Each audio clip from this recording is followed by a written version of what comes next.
Arrêter un saignement. Stop the Bleed est un programme qui enseigne aux gens comment contrôler les saignements abondants. Ces techniques peuvent être acquises par n'importe qui et peuvent contribuer à sauver une vie.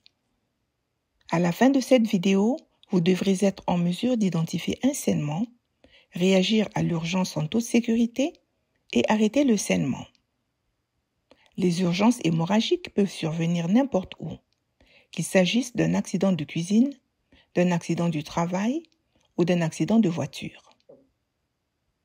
Soyez donc prêts où que vous soyez. La sécurité personnelle est très importante. De ce fait, assurez votre sécurité tout d'abord avant d'aider les autres. Si vous êtes blessé, vous ne pourrez pas aider les autres. Ne pensez à aider les autres que lorsque vous estimez que cela peut être fait en toute sécurité. Si vous ne vous sentez pas en sécurité, attendez les premiers intervenants. Les premiers intervenants comprennent les services de police, d'incendie et d'ambulance. Si la situation devient dangereuse, arrêtez-vous. Assurez votre sécurité personnelle et amenez la victime avec vous si vous le pouvez. Protégez-vous du sang. Utilisez des gants en plastique pour empêcher le sang de couler sur vos mains. Si vous touchez du sang qui n'est pas le vôtre, nettoyez votre peau avec de l'eau tiède et du savon. Et si quelqu'un arrive sur les lieux, prévenez cette personne qu'il y a du sang et encouragez cette personne de se protéger et de prendre les précautions appropriées.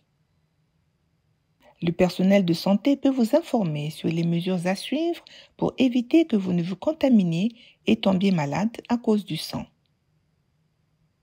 Appelez immédiatement le numéro de téléphone 911. Prenez connaissance de votre emplacement et suivez les instructions fournies par l'opérateur 911. Répondez du mieux que vous pouvez aux questions de l'opérateur. Après avoir alerté le 911, trouver et contrôler la source du saignement sont des étapes cruciales qui assureront que l'hémorragie de la personne blessée est sous contrôle ou arrêtée. En tant qu'intervenant immédiat, vous vous assurez de continuer les gestes salvateurs que vous utilisez pour contrôler les saignements et cela jusqu'à l'arrivée des premiers intervenants. Il y a 3 choses à considérer lorsque vous cherchez à localiser la source du saignement. Regardez si le saignement est continu, évaluer le volume du saignement et voir s'il est abondant, et évaluer l'accumulation du sang. En outre, il peut y avoir des cas où il existe plusieurs sources de saignement. Notez que des saignements potentiellement mortels peuvent être dissimulés par les vêtements. Il est donc essentiel de rechercher toutes les sources du saignement. Le saignement peut survenir n'importe où sur le corps et les endroits habituels où se produisent les saignements potentiellement mortels sont les bras et les jambes, le torse, le cou, les aisselles et l'aine. Il peut y avoir plusieurs sources de saignement. Le saignement peut survenir n'importe où sur le corps et peut être caché par les vêtements.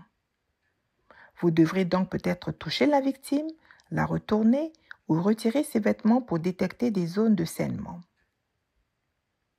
Pour contrôler le saignement, utilisez une compresse, une serviette ou un chiffon et appliquez une pression directe et puissante sur la plaie. Continuez à comprimer jusqu'à ce que le saignement s'arrête. La victime ressentira de la douleur. Une fois le saignement maîtrisé, maintenez la pression jusqu'à l'arrivée des premiers intervenants. Si la pression que vous appliquez ne parvient pas à contrôler le saignement, cela veut dire que la source du saignement peut provenir du plus profond de la plaie. Emballez alors hermétiquement la plaie avec des compresses ou d'autres tissus absorbants. Après avoir complètement pansé la plaie, appliquez une pression directe et énergique sur la plaie et maintenez-la jusqu'à l'arrivée des premiers intervenants. Un garrot est un dispositif permettant d'arrêter la circulation du sang dans une veine ou une artère. Appliquez le garrot sur une extrémité telle qu'un bras ou une jambe. Ouvrez la bande velcro et placez un garrot à environ 2 ou 3 mesures de pouce au-dessus de la plaie. Enroulez la bande autour de tout le bras ou la jambe. Passez la bande dans la boucle et tirez-la fermement pour bien la serrer. Évitez de placer le garrot sur les articulations ou sur des vêtements volumineux. Tournez la tige pour serrer le garrot jusqu'à ce que le saignement s'arrête. Le garrot devra peut-être être serré plus que prévu pour arrêter le saignement, ce qui provoquera des douleurs chez la victime. Fixez la tige pour éviter que le garrot ne se desserre. Vérifiez que le garrot est serré et efficace. Si le saignement ne s'arrête pas, appliquez un deuxième garrot au-dessus du premier. Ne retirez pas le garrot.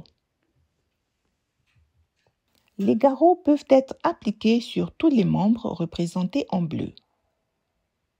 Un garrot peut être appliqué sur des vêtements légers. Retirez cependant tout vêtement volumineux qui pourrait empêcher le contact avec le membre. Si le garrot est placé sur une poche, videz d'abord la poche. Si un saignement survient au niveau de l'articulation ou dans une zone telle que le cou, la poitrine ou l'aine, utilisez uniquement une pression directe et un bandage, mais pas un garrot. Les produits conçus comme garrots se sont révélés efficaces et sont meilleurs que les garrots improvisés, tout comme la pression directe et le pansement des plaies. Utilisez des garrots improvisés en dernier recours et seulement si tout le reste a échoué. Voici quelques questions. Est-ce que ces techniques de contrôle de saignement peuvent être utilisées sur les enfants? Oui, les mêmes techniques s'appliquent aux enfants et aux patients adultes.